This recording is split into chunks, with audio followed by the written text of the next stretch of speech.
அந்தி வெயில் வந்து மயில் தந்து நான் வாடினேன். அடுத்துன்பம் எல்லாம் தென்றலிடம் நான் கூறினேன்.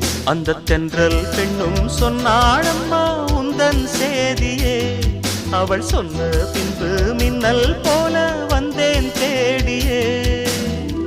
என்னை நீ தொட்டவுடன் எங்கவோ பொன்னுதையா.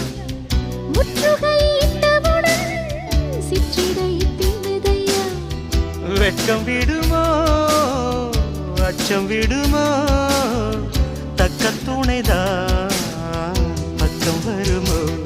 ஒரு சோல குயில் சோடி தன்ன